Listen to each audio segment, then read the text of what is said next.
Zee 24 तास एक पाऊल पुढे।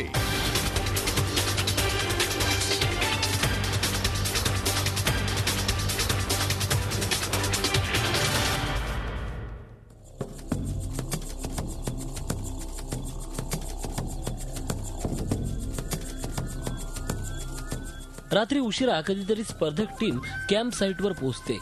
अंगात तसूभरही जोर शिल्लक नसताना पानशेत धरणाच्या गारटलेल्या पाण्यात रिव्हर क्रॉसिंग, अंगावर काटा आणणारा अनुभव, यातून स्पर्धकांच्या दुर्दम्य इच्छाशक्तीचा परिचय होतो। रात्रीचे किती वाजलेत याचा विचार केला जात नाही, पाणी किती थंड असेल याचाही विचार केला जात नाही। आताच हा जो आपला स्पर्धक आहे तो पाणी पोहून आलाय। खरं तर मोठी शर्यत जी आहे मी सायकलिंग आणि ट्रेकिंग ते पूर्ण करून म्हणजे कितीतरी किलोमीटर, म्हणजे किती किलोमीटर तुमचं ट्रेकिंग होतं टोटल? म्हणजे टोटल 120 किलोमीटर आहे, पण आता ठाणगाव पर्यंत नाईट स्टे झालाय। जवळपास आय थिंक 80 to 90 किलोमीटर आतापर्यंत झालं असेल। सह्याद्रीच्या कुशीत रेस सुरू असताना, खडतर रस्त्यावर दिवस रात्र सायकलिंग करत असताना सायकलचं चाक निघाल्यावर काय अवस्था होत असेल याचा केवळ विचारच केलेला बरा।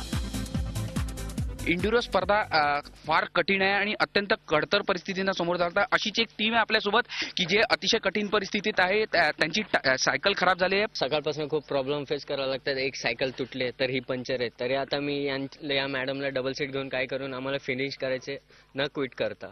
ही आमची जिद्द आम्हाला संपवायचीच आहे। इंड्युरो ही जी शर्यत असते याच्यात 3 जण सहभागी होत असतात आणि कोणत्याही परिस्थितीत सगळे जे इन्स्ट्रुमेंट्स आहेत त्याच्यासह पूर्ण करायचे असते। जे नियम असतात इंड्युरोचे अतिशय आव्हानात्मक असतात। आता या टीमची सायकल ब्रेकअप झाली आहे, पण ती सायकल सह आणि 3 ऍटलिस्टने एकत्र पूर्ण करायची आहे। त्यामुळे ही टीम निघालेली आहे आपल्या शेवटल्या टप्प्याकडे। स्पर्धेच्या नियमांच्या चौकटीत शक्य असेल तेव्हाच कॅम्प साईटवर क्षणभराची विश्रांती टीमला मिळते।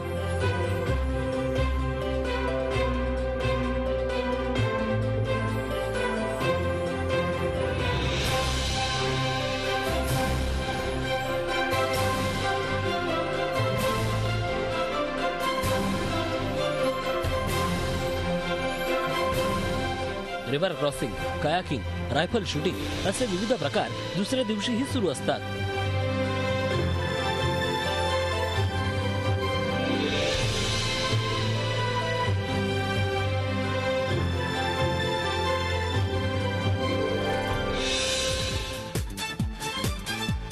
रिव्हर क्रॉसिंग, कायाकिंग यशस्वीपणे पार पाडल्यानंतर पुन्हा सायकलिंग करत प्रत्येक टीम मध्ये 500 म्हणजे फिनिशिंग पॉइंटला सर्वात प्रथम पोहोचण्याची चढाओढ सुरू असते। मर्द मावळ्यांचा पराक्रमाचा साक्षीदार असलेल्या सह्याद्रीच्या रंगांना साहस काही नवीन नाही, मात्र एंड्युरोमुळे सह्याद्रीच्या रंगावर पुन्हा एकदा धाडसी आणि साहसी स्पर्धकांमध्ये एक वेगळीच चुरस दिसते। अनेक आयटी आणि कॉर्पोरेट क्षेत्रात एसी मध्ये वावरणारे तरुण तरुणीही या स्पर्धेत मोठ्या उत्साहात सहभागी झालेत। दिवसभराचा एक्सपिरियन्स फारच खडतर होता। तर दुपारी 12:30 वाजता जेव्हा सायकलिंग स्टार्ट झालं, पूर्ण घाट रस्ता आहे, मग तिथे बराच आम्ही खूप दमलो। पुन्हा ते आमचं ट्रेकिंग होतं। ट्रेकिंग हे 40 किलोमीटर होतं, जिथं खडी चढण होती, उतारही खूप होता, पण चढताना मात्र खडी चढण होती। म्हणजे ज्यावेळेस चढताना मी तर पूर्ण डिहायड्रेट झालेलो होतो।